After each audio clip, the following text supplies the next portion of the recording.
Hello friends, welcome again to my channel. आप सबका फिर से स्वागत है। देखिए, आज हम एक नए सेशन के साथ आ चुके हैं और हमारा टॉपिक है सर्कुलेटरी सिस्टम यानी परिसंचरण तंत्र। ठीक है, यहाँ पर भी हम 40 प्लस क्वेश्चन सॉल्व करेंगे। सो आपके सामने पहला क्वेश्चन देखिए है, हृदय को घेरने वाली झिल्ली क्या कहलाती है? सो हृदय को घेरने वाली झिल्ली क्या कहलाएगी फ्रेंड्स? आई थिंक आपको पता होगा इसका आंसर, पेरिकॉर्डियम झिल्ली। Option C is right answer. Question number 2 देखिए, रुधिर दाब मापा जाता है। रुधिर दाब यानी ब्लड प्रेशर किस में चेक करते हैं? हीमोग्लोबिनोमीटर द्वारा, स्टेथोस्कोप द्वारा, स्फेग्मोमैनोमीटर द्वारा, धड़कन द्वारा। सो रुधिर दाब यानी ब्लड प्रेशर हम चेक करते हैं स्फेग्मोमैनोमीटर द्वारा। Option C is right answer. आप लोगों ने देखा भी होगा स्फेग्मोमैनोमीटर को। क्वेश्चन नंबर 3, एक सामान्य वयस्क मनुष्य में रुधिर दाब होता है। जी, आपका बहुत ही बेसिक क्वेश्चन इंपॉर्टेंट है, इसको नोट कर लेंगे। कई लोगों को इसका आंसर नहीं पता होगा। सो 120/80 mm ये है सामान्य रुधिर दाब एक वयस्क मनुष्य में। Option B is correct. Next question number देखिए 4, ए बी और रुधिर वर्ग की खोज की थी। लैमार्क ने, डार्विन ने, लैंडस्टीनर ने, विलियम हार्वे ने। सो ए बी और रुधिर वर्ग की खोज करने वाले जो वैज्ञानिक थे वो थे Landsteiner. Option C. Question number 5, मनुष्य में लाल रुधिराणु का जीवन काल लाइफ टाइम होता है। बहुत ही सिंपल क्वेश्चन है। 120 डेज होता है आरबीसी का जीवन काल। क्वेश्चन नंबर 6 देखिए, विश्व में लगभग कितने परसेंट लोग आरएच पॉजिटिव होते हैं? कितने परसेंट लोग होते हैं आरएच पॉजिटिव? 85% लोग आरएच पॉजिटिव वाले होते हैं। So option D.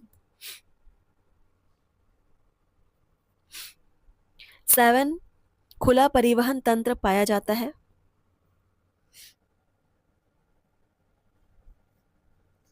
किसमें पाया जाता है? मोलस्का में। Option C is correct. थोड़ा सा फास्ट चल रहे हैं। क्वेश्चन नंबर 8, प्रथम हृदय ध्वनि कहलाती है।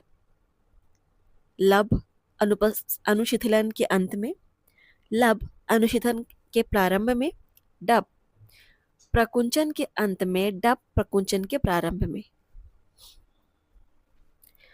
हृदय की ध्वनि है लब डब।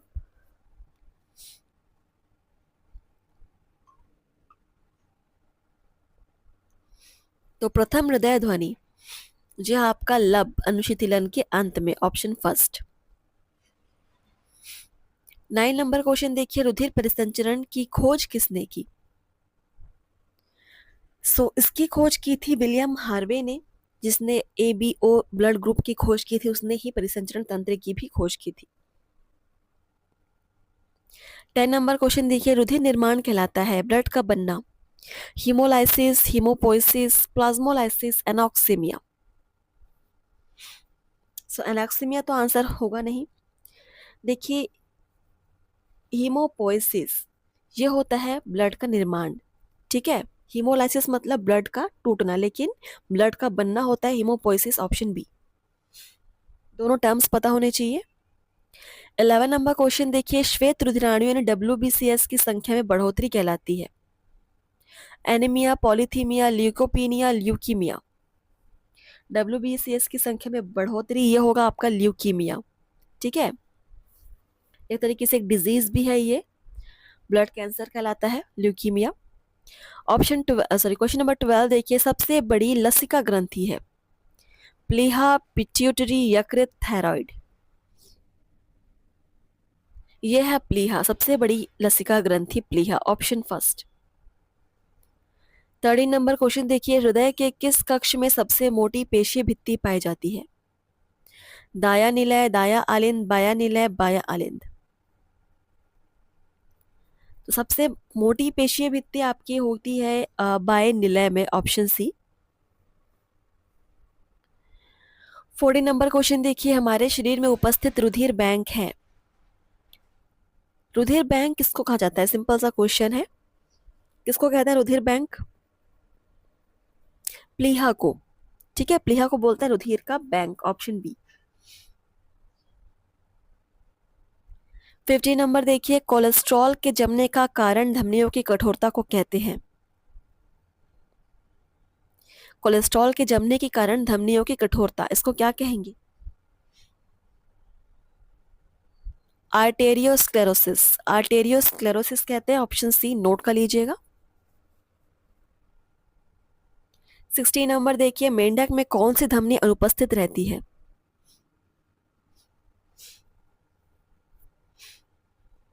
सो फ्रेनिक धमनी, ये एब्सेंट होती है मेंढक में। 17 नंबर क्वेश्चन, फाइब्रिन का उत्पादन कौन करता है? फाइब्रिन ये करता है यकृत। यकृत करता है फाइब्रिन का उत्पादन, ऑप्शन बी।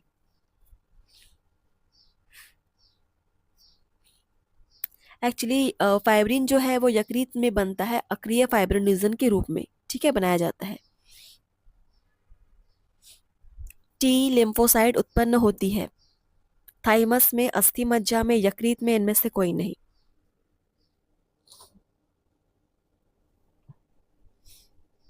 टी लिम्फोसाइट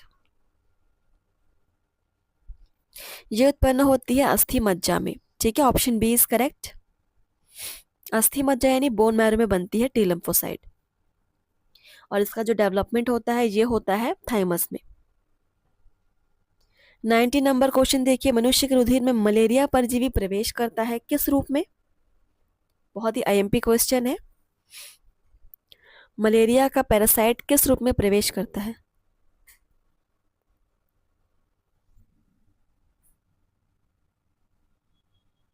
स्पोरोजोएंट के रूप में, ऑप्शन डी। क्वेश्चन नंबर 20 देखिए, निम्न में से किस दशा में घातक या भयंकर परिणाम की स्थिति हो सकती है?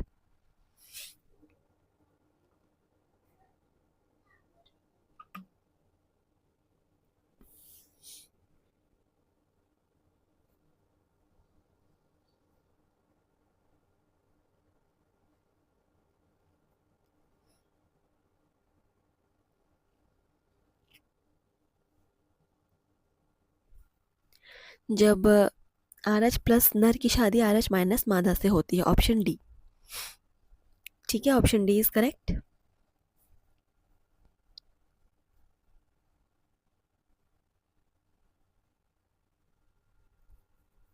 अगला क्वेश्चन देखिए, 21 नंबर, लाल रुधिर कणिकाओं में हीमोग्लोबिन की प्रतिशतता होती है।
तो एबी नोड की खोज किसने की थी?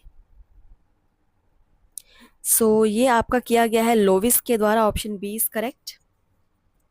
Next question number 34। एक स्वस्थ मनुष्य का रुधिर होता है अम्लीय, क्षारीय, उदासीन या इनमें से कोई नहीं? ये होगा क्षारीय, option B. Next 35 number question देखिए। डायफ्राम को रुधिर प्रदान करने वाली धमनी कहलाती है?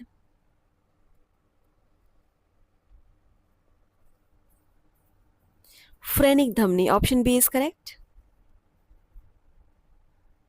36 नंबर। किस डॉक्टर ने प्रथम हृदय प्रत्यारोपण किया था? बहुत ही अच्छा क्वेश्चन है। Doctor Christian Barnard, option B is correct. 37 number question देखिए। शरीर की सबसे बड़ी धमनी होती है, कौन सी धमनी सबसे बड़ी है? यह है पृष्ठ महाधमनी, सबसे बड़ी धमनी। ऑप्शन आपका सी इज करेक्ट। चलिए आगे बढ़ने के क्वेश्चन नंबर है आपका 38 नंबर देखिए। रुधिर वाहिकाओं में रुधिर का थक्का जमने से रोकने वाली प्रोटीन होती है? चलिए प्रोटीन्स को पढ़िए और आंसर करेंगे।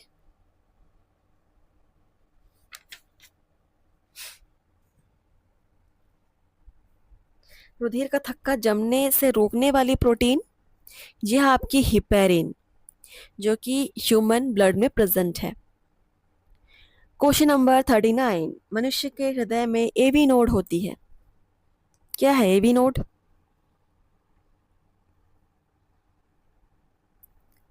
एबी नोड है आपका पेस सेटर। देखिए पेस मेकर ऐसे node, AB node pace setter है।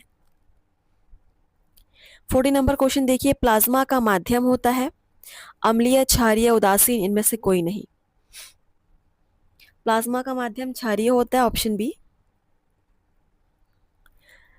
41 नंबर क्वेश्चन। हैगमैन कारक किसका पर्याय है? हैगमैन कारक, यह है कारक, ऑप्शन डी हो जाएगा इसका आंसर। कारक 12, ठीक है। 42 नंबर। आरएच कारक एक प्रोटीन है जो उपस्थित होता है, किस पर प्रेजेंट होता है RH factor? Of course blood में होता है, आरबीसी में होता है, ब्लड में भी आरबीसी में होता है, ठीक है। डब्ल्यूबीसी में नहीं होता, ओनली आरबीसी में। क्वेश्चन नंबर देखिए 43। सबसे बड़ा हृदय पाया जाता है, सबसे बड़ा हृदय जिराफ में होता है फ्रेंड्स। कई लोग मगरमच्छ सोच रहे होंगे, लेकिन जिराफ इसका आंसर है। 44। हृदय से निकलने वाले कुल रुधिर का कितने प्रतिशत रुधिर वृक्क को जाता है? 25% ब्लड वृक्क को जाता है, यानी कि किडनी को जाता है, ऑप्शन ए। 45 नंबर क्वेश्चन देखिए। ईसीजी में क्यूआरएसटी का संबंध है निलयी प्रकुंचन से, अलिंद प्रकुंचन से, कार्डियक चक्र से, अलिंद अनुशिथिलन से?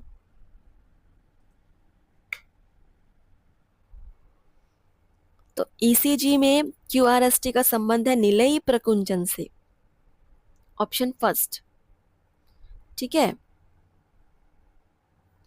चलिए अगला क्वेश्चन देखते हैं। 46। कार्डियक आउटपुट लगभग होता है, इस क्वेश्चन को आप नोट कर सकते हैं।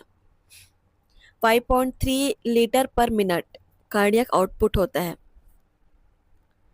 47 नंबर देखिए क्वेश्चन। मनुष्य के कार्डियक चक्र का समय है, बहुत इंपॉर्टेंट है। मनुष्य के कार्डियक चक्र का समय कितना होता है? 0.8 सेकेंड, 0.85 सेकेंड भी होता है, 0.8 सेकेंड आप बोल सकते हैं। 48 नंबर क्वेश्चन देखिए। HbA हेमोग्लोबिन ए में कितने प्रकार की पॉलीपेप्टाइड श्रृंखलाएं पाई जाती है? लास्ट क्वेश्चन है। 2 अल्फा प्लस 2 बीटा श्रृंखलाएं इसमें पाई जाती हैं। ऑप्शन फर्स्ट आंसर हो जाएगा। और सेशन हमारा यहीं पर समाप्त हो रहा है। आप लोग क्लास को शेयर करेंगे और अगले सेशन के लिए वेट करेंगे फ्रेंड्स। थैंक यू, धन्यवाद, आपका दिन शुभ हो।